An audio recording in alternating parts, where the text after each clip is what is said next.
Bismillahirrahmanirrahim. Mari kita gemakan untuk tetap semangat di dalam mempelajari Al-Qur'an ya teman-teman. Agar apa? Agar kita dimudahkan Allah untuk masuk surga, mendapatkan rahmatnya, mendapatkan karunia-Nya, mendapatkan cintanya dan keutamaannya. Banyak sekali fadilah atau keutamaan kita mempelajari Al-Qur'an ya teman-teman. Ini baru dari istilahnya, kalau kita lihat buah ya, misalkan buah durian katakanlah, maka pelajaran kita pagi ini itu baru sekedar kulitnya ya teman-teman, belum mencapai pembahasan tentang buah durian sendiri. Ini sekedar kulitnya, luarnya aja. Nanti dalamannya dalam Al-Qur'an nanti masih banyak ya ilmu yang perlu dipelajari, yaitu apa? Yang intinya adalah selain kita memahami apa maksud yang Allah inginkan ya, pesan yang Allah ingin sampaikan kepada manusia itu apa gitu. Itu intinya, yaitu dengan cara nanti mempelajari artinya, mempelajari tafsirnya ya teman-teman. Nah, begitu. Itu langkah selanjutnya. Langkah pertama adalah kita mempelajari makhorijul hurufnya dulu ya teman-teman. Abasa wa tawalla, ayat pertama dalam surat Abasa ini ya teman-teman. Di sini ada wa tawalla, lanya matopi di ayun. Ya langsung. Bismillahirrahmanirrahim. Abasa wa tawalla. Yang kedua, nun sukun bertemu jim, ikhfa 4. Janya matobi'i bertemu dengan hamzah dalam satu kata berarti mat wajib mutasil. 6. A'ma matobi'i di ayun. Yuk, 1, 2, 3. Anja'ahul a'ma. Ayat yang ketiga, wama manya matopi yudri, karinya matopi di ayun. La'allahu, punya ini masilah qasiroh di ayun.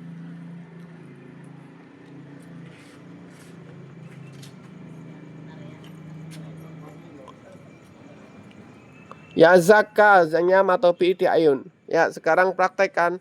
Wama yudrika la'allahu yazakka.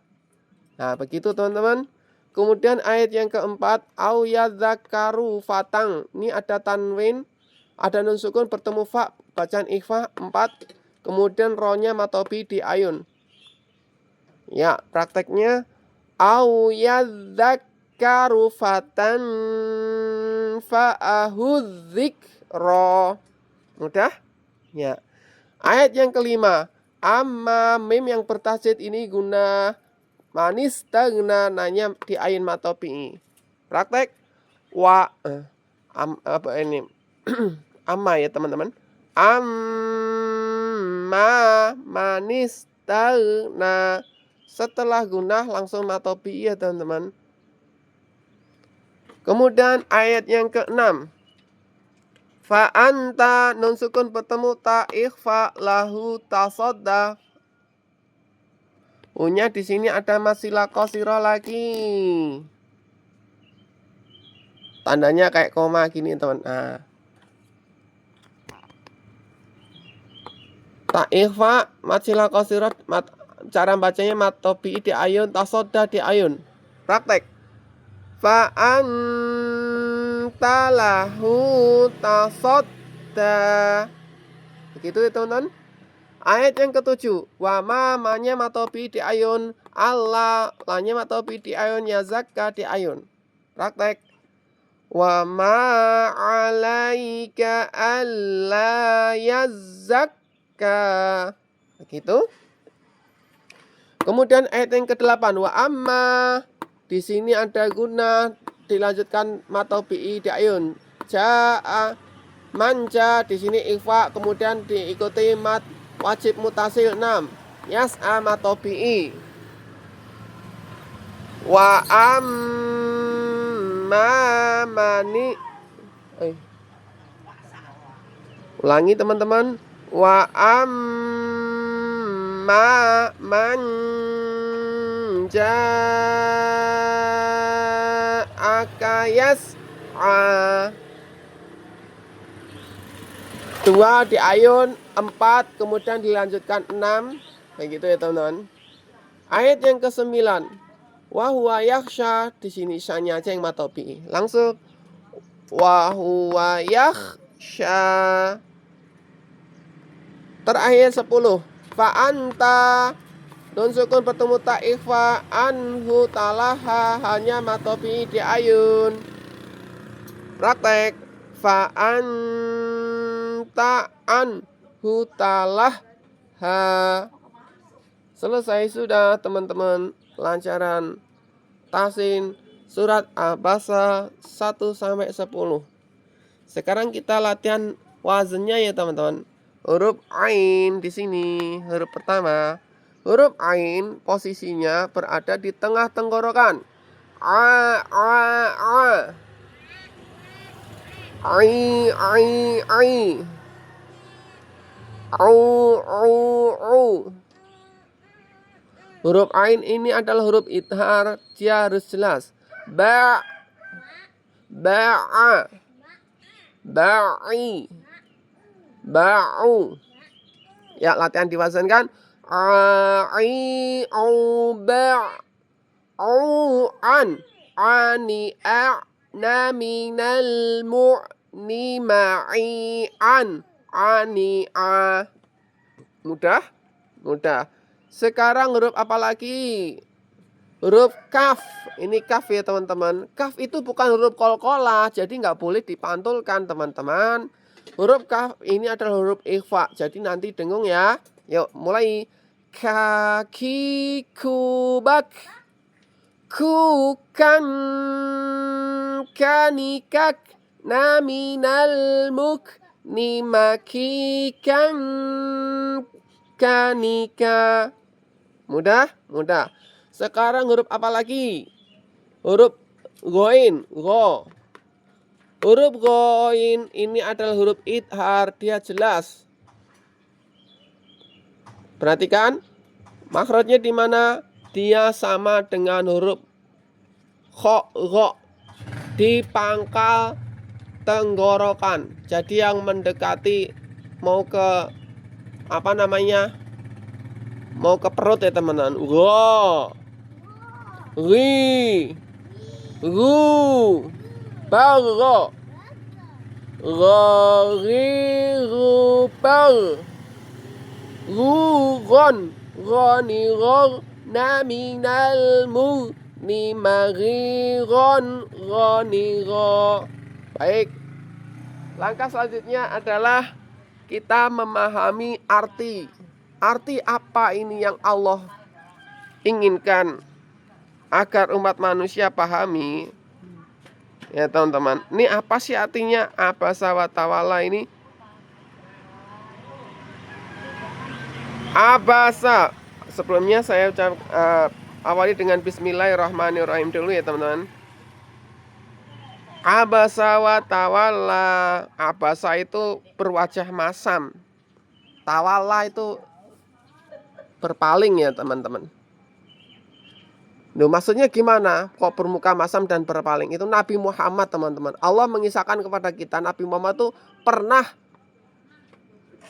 bermuka masam ya teman-teman, dan berpaling. Kemudian yang kedua, anja'ahul a'ma. Saat ja'a datang kepada hunya itu Nabi Muhammad a'ma, orang yang buta teman-teman. Wa ma yudrika la'allahu yazakka, dan tahukah kamu gitu. Allah itu seakan-akan berbicara kepada Nabi Muhammad. Dan tahukah kamu Muhammad, barangkali la'allahu itu barangkali dia, hu itu kembali ke dia, ingin apa? Yazakka, mensucikan dirinya dari dosa teman-teman. Atau yadzakaru, dia ingin diberi peringatan, mendapatkan pengajaran, belajar. Tazakaroh itu kan pembelajaran ya. Atau dia ingin mendapatkan pembelajaran, pelajaran. Fatang fa'u yang dengannya itu akan memberi manfaat kepada dia, yaitu si buta ini dzikro, sebuah pelajaran gitu. Yaitu dia atau dia ingin mendapatkan pengajaran yang bermanfaat bagi dia, yang memberi manfaatkan kepada dia. Begitu. Nah, ini sebenarnya kisahnya itu suatu saat Nabi Muhammad itu sedang kedatangan tamu para pembesar Quraisy, teman-teman, gitu. Nabi lagi mendakwai para pembesar Quraisy itu, tiba-tiba datanglah Akma, laki-laki yang buta ini, yang dikenal dalam tafsirnya itu Umi Maktum ya teman-teman. Akma, orang yang buta ini namanya Umi Maktum, sahabat Nabi. Dia datang di saat Nabi sedang sibuk mendakwai para pembesar Quraisy ya teman-teman. Nah, makanya Nabi Muhammad nih bermuka masam dan berpaling pada si ini itu. Amma manistagna, kita lanjutkan. Adapun manistagna, adapun orang yang merasa dirinya serba cukup. Ada nih ayat lanjutnya ya teman-teman. Adapun orang-orang yang merasa dirinya cukup, yaitu pembesar Quraisy, fa'anta lahu tasodda, maka kamu terhadapnya, para pembesar Quraisy itu memberi perhatian kepadanya. Tasodda, memberi perhatian kepada para pembesar Quraisy itu. Wama alaika alla yazakka, wama, katanya, padahal tidak ada celah, alaika, atasmu, wahai Muhammad,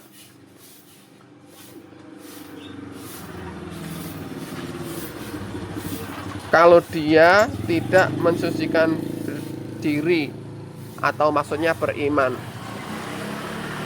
Tidak ada dosa bagimu kalau orang kafir ini tidak beriman gitu loh. Wa amma man ja'aka yas'a, dan adapun wa amma orang yang mendatangimu yas'a. Yas'a itu